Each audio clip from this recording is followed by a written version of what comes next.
എന്തിനാ മോൾ എൻ്റെ അടുത്തിരിക്കുന്നത്? അങ്ങോട്ട് ചെല്ല. വരണം മോളെ, ഒന്നിച്ച് കിടന്നോ. വേണ്ടമ്മ, ഞാൻ വരനോട് പറഞ്ഞിട്ടാ വന്നെ. ഇനി ഞാൻ അമ്മയുടെ കൂടെ ആയിരിക്കുന്നു.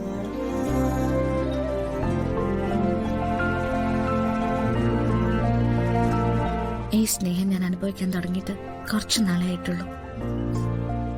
ഈ മുഖം ഞാൻ തിരിച്ചറിഞ്ഞിട്ട് എത്ര ദിവസമേ ആയിട്ടുള്ളൂ.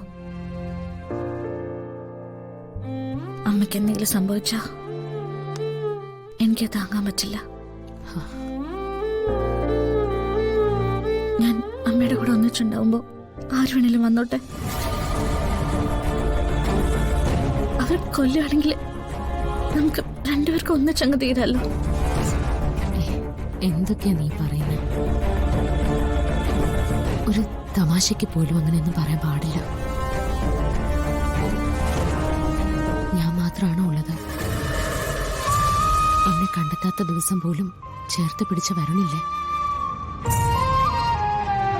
വളർത്തി വലുതാക്കിയ ദേവനാരായണൻ തിരുമേനിയും ഭാര്യയില്ലേ?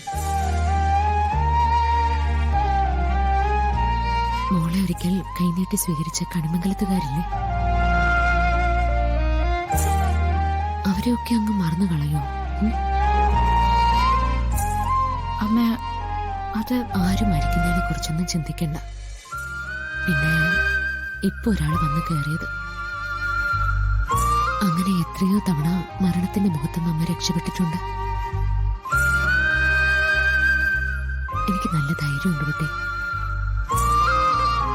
കുറച്ചു നാളൊക്കെ ഞാൻ പേടിച്ചിരുന്നു. എന്താ പേടിക്കാൻ കാരണമെന്നറിയോ?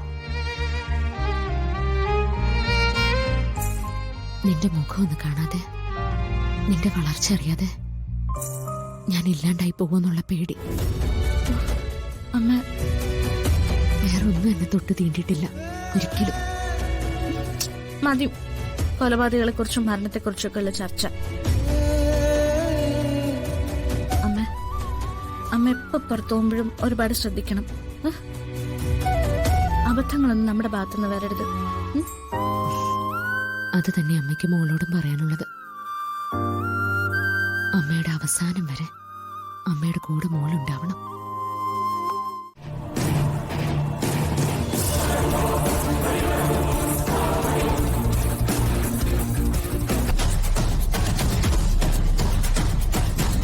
ഞാൻ തന്നെ കാത്തു നിൽക്കുകയായിരുന്നു. എന്താ തിരുമേനി? എന്റെ പെൺമക്കൾ സിനിമയിൽ അഭിനയിക്കുന്നതിനോട് എനിക്ക് യാതൊരു യോജിപ്പുണ്ടായിരുന്നില്ല ഒരു കാലത്തും. എന്നിട്ടും പ്രിയങ്ക സിനിമയിൽ അഭിനയിച്ചു. രാധികയ്ക്കും ഒരു പ്രത്യേക സാഹചര്യത്തിൽ അഭിനയിക്കേണ്ടി വന്നു. പക്ഷേ അതെല്ലാം പിന്നീട് കുടുംബത്തിന് ബുദ്ധിമുട്ടേ ഉണ്ടാക്കിയിട്ടുള്ളൂ. തൊട്ടു മുൻപ് ഒരു സിനിമയിൽ അഭിനയിക്കാൻ പോയിട്ട് മയക്കുമരുന്ന് കേസും ജയിൽവാസവും. അതുകൊണ്ട് ഇനി സിനിമയുടെ കേസും പറഞ്ഞ് ഇവിടെ കയറി ഇറങ്ങരുത്. മേലിൽ ശരത്ത് ഈ വീട്ടിൽ വരാൻ പാടില്ല. ഞാൻ വിളിച്ചിട്ട് അവൻ വന്നത്.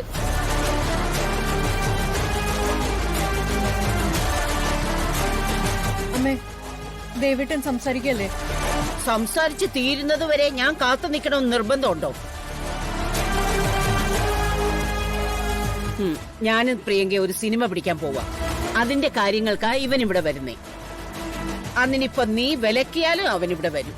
ഞങ്ങൾ വിളിച്ചു വരുത്തും, അവനിവിടെ വരികയും ചെയ്യും. ഇത്രയും നാളും സിനിമയ്ക്ക് പോയ അനുഭവങ്ങളിൽ നിന്നൊന്നും പഠിച്ചില്ലേ? വളർത്തുമകൾക്ക് പാടാം, സിനിമയിൽ അഭിനയിക്കാം, അതിനൊന്നും യാതൊരു കുഴപ്പമില്ല.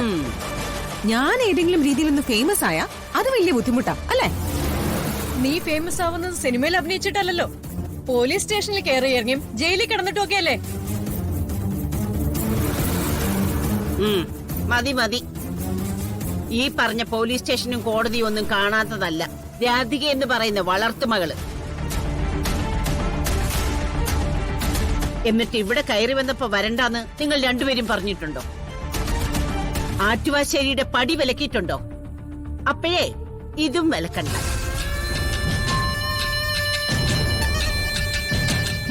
മര്യാദയ്ക്ക് രണ്ടുപേരും അടങ്ങി ഒതുങ്ങി കഴിഞ്ഞ കൊള്ളാവുന്ന ഒരു പ്രൊഡ്യൂസറുടെ മക്കളാണെന്ന് പറഞ്ഞു നടക്കാം.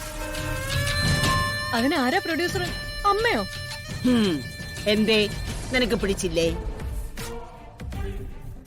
മുത്തശ്ശി തന്നെയാ പ്രൊഡ്യൂസർ. ഇത്രയും നാളെ നിങ്ങൾ കണ്ട മുത്തശ്ശി ആയിരിക്കില്ല ഇനി അങ്ങോട്ട്.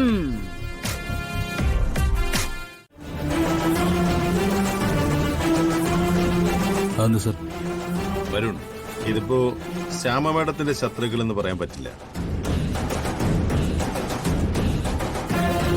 വരുണിന്റെ അച്ഛന്റെയും ശത്രുക്കൾ കണിമംഗലം ഗ്രൂപ്പ് ഓഫ് കമ്പനീസ് തകർക്കും.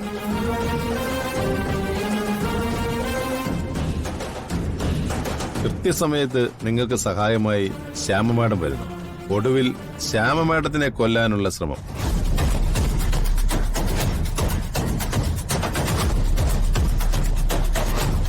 അതായത് കണിമംഗലം ഗ്രൂപ്പ് ഓഫ് കമ്പനീസ് ഈ വീഴ്ചയിൽ നിന്ന് രക്ഷപ്പെടാൻ പാടില്ല എന്നാണ് കൊലയാളികളുടെ ഉദ്ദേശം.